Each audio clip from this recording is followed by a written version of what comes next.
आप सबका फिर से एक बार मेरे YouTube चैनल पर। जैसे कि आपको पता ही है कि हम यहाँ पर प्रीवियस ईयर जुडिशरी के एग्ज़ाम्स पेपर्स को डिस्कस करते हैं। तो हम अभी हरियाणा जुडिशरी का 2010 का पेपर डिस्कस कर रहे हैं और उसी कंटिन्यूस में हम क्वेश्चन नंबर 81 से आगे स्टार्ट कर रहे हैं। तो चलिए without wasting any time let's start with question number 81। यहाँ पूछा गया है एन एग्जीक्यूटिंग कोर्ट, क्या वो मॉडिफाई कर सकता है या वेरी कर सकता है डिक्री को? तो इसका आंसर रहेगा D, an executing court can neither modify nor vary the terms of the decree. अगर किसी ने करना है तो कौन करेगा? या तो सेम कोर्ट बाय रिव्यू और या फिर appellate court. Next question number 82, CPC provides for, देखिए इंजंक्शंस पूछी गई है। सीपीसी में कौन कौन सी इंजंक्शंस दी हुई हैं? यहाँ पर दी हुई टेम्पररी इंजंक्शन ऑर्डर 39 में। देखिए परमानेंट और मैंडेटरी कहाँ पर है? ये है स्पेसिफिक रिलीफ एक्ट में। चलिए आगे चलते हैं question number 83, in case a suit has been instituted in court having no jurisdiction territorial और pecuniary, the plaint is liable to be. अगर मान लीजिए कोर्ट के पास जुरिडिक्शन नहीं है और आप वहां पर सूट फाइल करना चाह रहे हैं तो कोर्ट क्या करेगा? वो आपको रिटर्न कर देगा कि जी आप जाइए प्रॉपर कोर्ट में इसको फाइल कीजिए। और ये कहाँ पर लिखा हुआ है? ऑर्डर 7 रूल 10 में। आगे देखिए question number 84, in which of the following case res judicata is not applicable. तो कहाँ एप्लीकेबल नहीं होता? इसका आंसर रहेगा सी, कंसेंट डिक्री में भी और डिसमिसल इन डिफॉल्ट में भी। बिकॉज ये ना कि रेस जुडिकाटा कहाँ पर लगता है? जहां पर डिसीजन ऑन मेरिट्स होता है। तो यहाँ पर इसका आंसर है C, both A and B. Next question number 85, pleading can be amended. Pleading कब आप अमेंड कर सकते हो? As per order 6 rule 17 it can be amend at trial court और अपीलेट कोर्ट और सेकंड अपीलेट कोर्ट। तो इसका आंसर क्या रहेगा? All of the above. ये वो टाइम पीरियड नहीं पूछ रहा है यहाँ पर अमेंड आप कितनी दिन में कर सकते हैं, कब तक कर सकते हैं। ये पूछ रहा है कि ट्रायल कोर्ट में कर लोगे? हाँ जी कर लेंगे। अपीलेट कोर्ट में कर लेंगे? हाँ जी कर सकते हो। सेकंड अपीलेट कोर्ट में? हाँ जी वहां भी कर सकते हो। बट उसका एक टाइम पीरियड रहता है before the start of trial, या फिर जो इश्यूज फ्रेम हो गए तो उससे पहले पहले आपने करने हैं। Next is question number 86, A confessional statement recorded in accordance with the special procedure under section 164 CrPC. क्या होता है वो? अगर देखिए कोई जो कन्फेशनल स्टेटमेंट है वो अगर करी है तो क्या होता है? Can be used for substantive evidence without being formally proved. तो इसका आंसर क्या रहेगा? ए। क्यों? बिकॉज जो स्टेटमेंट रिकॉर्ड करी है 164 में कौन करता है? Judicial magistrate. Alright. Next question number 87, a proclamation under section 82 CrPC can be issued against a person against whom warrant has been issued. Thus a proclamation can be issue against offender के अगेंस्ट कर सकते हैं, surety के अगेंस्ट कर सकते हैं, फिर विटनेस के अगेंस्ट भी कर सकते हैं। तो इसका आंसर रहेगा all of the above, D. Next question number 88, ये लिखा a PP of high court is appointed under section 24। तो कौन करता है उसको? हाई कोर्ट में। डी इसका आंसर रहेगा स्टेट गवर्नमेंट और central government after consultation with high court. तो कोई भी कर सकता है। Next is question number 89, cognizable offence has been defined. कहाँ किया गया है कॉग्निजेबल ऑफेंस? तो ये किया गया है सेक्शन 2 के क्लोज सी में। क्लोज ए क्या है? बेलेबल ऑफेंस, फिर चार्ज है, फिर क्या है? कॉग्निजेबल ऑफेंस है। और डी क्या रहेगा? 2D is complaint. चलिए नेक्स्ट क्वेश्चन देखते हैं, compounding offence under section 320 CrPC results in, क्या रहता है वो? Acquittal of the accuse under all circumstances. Next question number 91, FIR can be filed under section, कौन सेक्शन में फाइल करते हैं? 154 ऑफ सीआरपीसी। ये तो बच्चे को पता होता है, कोई जो जुडिशियरी की तैयारी करे उसको तो पता होना ही चाहिए। Next question number 92, FIR is not a substantive evidence but it can be used during trial. किस लिए यूज कर सकते हैं हम? टू कोरोबरेट और कॉन्ट्राडिक्ट। तो इसका आंसर क्या रहेगा? सी, क्योंकि जो आप इन्फॉर्मेंट ने पहले बताया था कोर्ट में वही बात बोल रहा है, नहीं बोल रहा, या फिर पहले जो बताया था उस दूसरी बात बोल रहा है, उससे तो कॉन्ट्राडिक्ट करेंगे उसको, कहेंगे जी पहले तो आपने ये कह रहे थे आज ये कह रहे हो। तो ठीक है, इसका आंसर क्या रहेगा? C. Next is question number 93, hearing on sentence by magistrate is required on conviction in summons trial under section 255 का 2 and warrant trial under section 248 का 2। तो इसका आंसर क्या रहेगा? Both A and B, C answer है इसका। Next question number 94, power under section 311 of CrPC can be exercised by the court. किस लिए यूज कर सकता है?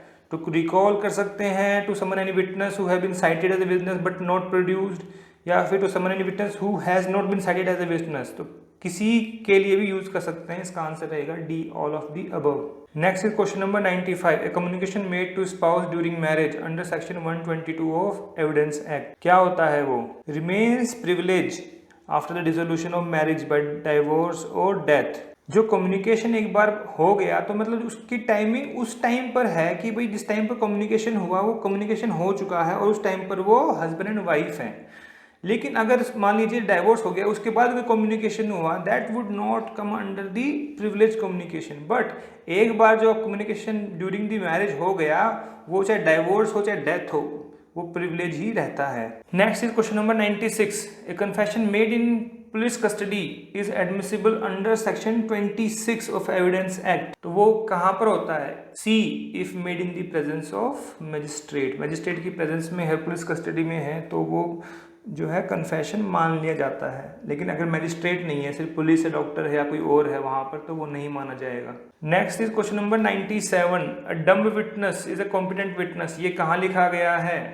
ये लिखा गया है आपके सेक्शन 119 में। Next is question number 98। A dying declaration is admissible. कहाँ एडमिसिबल होती है? तो इसका आंसर रहेगा बोथ इन क्रिमिनल और इन सिविल प्रोसीडिंग्स। दोनों इसका आंसर रहेगा। कहीं कोई भी सिविल हो चाहे क्रिमिनल हो, दोनों जगह वो एडमिसिबल रहता है। Next is question number 99। Admissibility of electronic record has been prescribed under. कहाँ पर की गई एडमिसिबिलिटी? तो वो है सेक्शन 65 के बी में। 65 के ए में बताया गया कि कब कहाँ एडमिसिबल हो सकता है। यहाँ पे एडमिसिबिलिटी की बात कहाँ करता है? वो 65 बी में। Next question is an accomplice is a person. कौन होता है accomplice? Who participate in the commission of crime with the charge accused. और क्या है? Who is pretended confederate and who is an informer. तो ये सारे के सारे क्या रहेंगे? अकम्प्लिस होते हैं। अकम्प्लिस कहाँ पर मेंशन है? Section 133 of the Indian evidence act. तो इसका आंसर क्या रहेगा? D, all of the above. Next is question number 101। Court question under section 165 Indian evidence act can be put to any witness any party. Yes, किसी से भी कर सकते हैं। इसका आंसर क्या रहेगा? C, both. Next is question number 102। Define who in the following case is not competent to testify. कौन नहीं कर सकता टेस्टिफाई? देखिए इसमें क्या है ना, कौन कॉम्पिटेंट नहीं है ये पूछा गया है। देखिए चाइल्ड 7 to 12 जो है मैच्योरिटी दिखा रहा है, ऑब्वियसली कैन। डम पर्सन वो तो 119 में बता ही दिया है। फिर witness who is related to deceased. Relation होना ना होना दैट डजंट मैटर। तो इसका आंसर क्या रहेगा? One alone. तो इसका आंसर क्या है? A. Next question number 103। In criminal proceedings burden of proof is, क्या होता है? On the prosecution to prove the guilt of the accuse. This is a concept of criminal law. ठीक है, इसका आंसर क्या रहेगा? ए। अब है 104। Opinion of an expert under section 45 of evidence act. क्या होता है? क्या वो कंक्लूसिव प्रूफ होता है? No, it is not a conclusive proof. वो क्या रहता है? Supportive and corroborative in nature. तो इसका क्या रहेगा? सी आंसर रहेगा इसका। 104 का आंसर क्या रहेगा? सी, कोरोबोरेटिव भी है और सपोर्टिव भी है। Next is question number 105। Oral account of contents of the document is admissible. कहाँ होता है? When given by a person who has seen it और रेड इट। ठीक है, ये person who has seen but not read it, to whom document was read over. अब oral account आप कहाँ दे सकते हो डॉक्यूमेंट से कंटेंट्स का? तो सेक्शन 63 का 5 subsection 5 of Indian evidence act read with section 59 and 61 ये प्रोवाइड करता है। इसका आंसर क्या रहेगा? ए। अ पर्सन जिसने देखा है और पढ़ा है वो उसका कंटेंट्स को बता सकता है। ठीक है, next is question number 106। Under section 32 of Indian evidence act statement of person who is dead to be admissible किससे रिलेट करेंगे? तो सिर्फ उसकी खुद की डेथ से रिलेट करेंगे, किसी और की डेथ से नहीं करेंगे। इसका आंसर क्या रहेगा? ए। 106 का आंसर क्या है? A. Next question number 107. When the court obtains a sample of handwriting or signature of a person under section 73, the court itself may compare the same. Yes, the court can itself may compare or may refer to expert. Yes, they can. Cannot refer, must refer the same. तो ये C और D गलत है. First is half correct, but B is totally correct. तो इसका answer क्या रहेगा? B. Next is question number 108. A bigamous marriage contracted before the commencement of Hindu Marriage Act. क्या होगा उस मैरिज का? रिमेन्स वैलिड, क्योंकि वो उसके पहले की है, बाद की नहीं। ठीक है, next is Hindu ceases to be Hindu by, कैसे होता है ceases to be Hindu? Renunciation, abandonment, conversion. तो इसका आंसर क्या है? सी, कन्वर्जन। हिंदू कन्वर्ट कर गया किसी और रिलीजन में, मुस्लिम में, सिखिज्म में, बुद्धिज्म में, तो वो क्या रहेगा? हिंदू नहीं रहेगा फिर वो। इसका आंसर क्या है? सी। Next question number 110। अब ये जो क्वेश्चंस आ गए ना, हिंदू मैरिज एक्ट के क्वेश्चंस आ रहे हैं। Sapinda relationship includes relationship by, क्या होता है ये? Half blood, trans blood, full blood, adoption.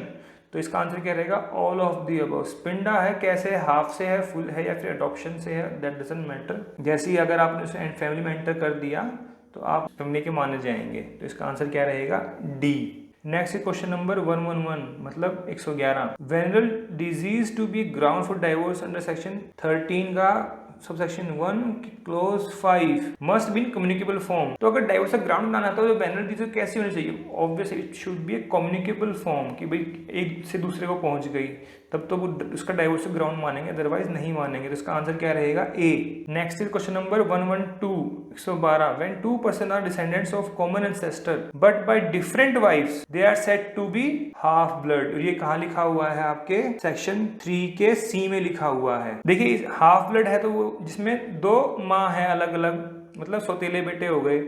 ऐसे ही अगर मान लीजिए माँ एक है और फादर दो हैं तो क्या होगा, दैट इज यूट्राइन ब्लड। और फुल ब्लड तो मतलब एक ही पेरेंट्स हैं, मतलब एक ही माँ है एक ही फादर है। Next is question number 113, which school of law does not recognise the तलाक प्रोनाउंस अंडर कंपल्शन और अनड्यू इन्फ्लुएंस। तो इसका आंसर क्या होना चाहिए, अगर आपने कंसेप्ट पढ़ा हो तो वो है शिया, मलिकीज एंड शफीज। तो इन तीनों में ऐसा होता है कि अंडर कंपल्शन जो है डाइवोर्स नहीं माना जाता। इसका आंसर क्या है, all of the above. Next question is 114, for divorce women not subject to menstruation iddat period means lunar months after her divorce. कितने महीने तक उसको इद्दत पीरियड ऑब्जर्व करना पड़ता है डाइवोर्स वुमन को, तो इसका आंसर क्या है, 3 मंथ्स। ठीक है। Next is question number 115, set of can be. अब यहाँ सेट ऑफ की बात कर रहे हैं, क्या लीगल सेट ऑफ हो सकता है, यस। क्या इक्विटेबल सेट ऑफ हो सकता है, यस। तो इसका आंसर क्या है, बोथ। और ये कहाँ लिखा हुआ है, ये सीपीसी का क्वेश्चन आ गया फिर से, ऑर्डर 8 रूल 6 में ये लिखा हुआ है। Next is question number 116, several persons can be joined as plaintiff in cases. कहाँ आप ज्वाइन कर सकते हो, where right arises out of the same fact in favour of such person. ठीक है। Where any common question of law is involve. तो इसका आंसर क्या रहेगा, C, both. Next is question number 117, court orders under section 89 का 1 CPC can refer a dispute to, dispute जो refer करते हैं हम ऑल्टरनेट डिस्प्यूट रेजोल्यूशन में, तो कहाँ कर सकते हैं, आर्बिट्रेशन में या फिर कंसिलिएशन। ठीक है। तो इसका आंसर क्या रहेगा, डी, आर्बिट्रेशन, कंसिलिएशन और लोक अदालत और मीडिएशन। अब यहाँ पर आपने एक चीज नोटिस करी, इसमें क्या चीज नहीं है, नेगोशिएशन। नेगोशिएशन में रेफर नहीं कर सकते। ठीक है। कोई पीडीएफ क्वेश्चन में पूछते हैं 8-9 का, भाई कहाँ रेफर नहीं कर सकते, तो नेगोशिएशन में रेफर नहीं कर। Next question is 118, time bar date can be claimed. अब ये देखिए यहाँ पर जो है ना, ये किसका क्वेश्चन आ गया, टाइम बार डेट है, तो ये लिमिटेशन की बात करता है। कैन बी क्लेम्ड, अब कब कैसे क्लेम कर सकते हो, as a set off, as a counter claim, as a fresh suit, no. Time bar date एक बार टाइम बार हो गया तो सिर्फ आप उसको जो है कॉन्ट्रैक्ट एक्ट के सेक्शन 25 क्लोज सी के अकॉर्डिंग कर सकते हैं, अदरवाइज नहीं कर सकते। Next is question number 119, condonation of delay under section 5 limitation act कहाँ होती है, इसका आंसर है सी, जहां पर आप सफिशिएंट कॉज फॉर डिले दिखा सको।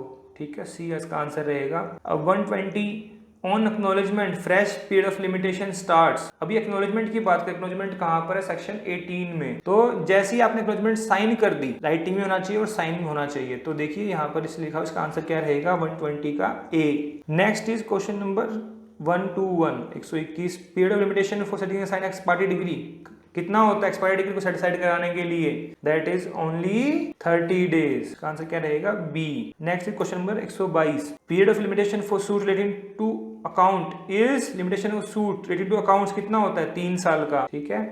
Next is question number 123, the Supreme Court laid down certain requirements to be followed in all cases of arrest और डिटेंशन। तो ये कहाँ पर गाइडलाइन आई थी, डीके बसु के केस में। DK Basu case is the celebrated case of CrPC upon the arrest. Arrest का कभी क्वेश्चन आए मेंस में तो डीके बसु केस तो लिखना ही लिखना है। Next is question number 124, the expression goods under section 2 का 7 of sales of goods act includes कौन कौन से गुड्स होते हैं, क्या इमूवेबल प्रॉपर्टी गुड्स हो सकते हैं, नो, वो गुड्स नहीं हो सकते। ठीक है।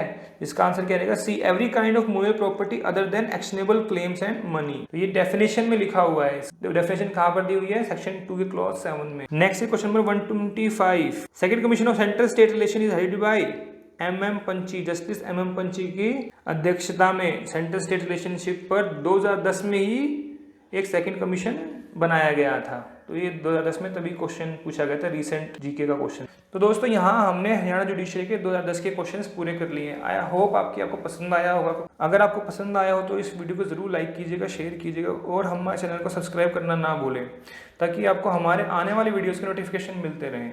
अब हमने 2010 का डिस्कस कर लिया था ऑब्वियसली, इसके बाद तो हम क्या करेंगे, ऑब्वियसली 2011 का हरियाणा का प्री जुडिशियल सर्विसेज एग्जाम का क्वेश्चन पेपर डिस्कस करेंगे। ठीक है, तो चलिए मिलते हैं नेक्स्ट वीडियो में, और देखते रहिए हमारी वीडियोस को, और शेयर करें, सब्सक्राइब करें और लाइक ज़रूर करें अगर आपको पसंद आ रहा होगा। और कमेंट्स करना ना भूलें, कुछ आपने पूछना हो तो कमेंट सेक्शन में जाकर आप वो भी पूछ सकते हैं। Alright guys, thanks for watching this video.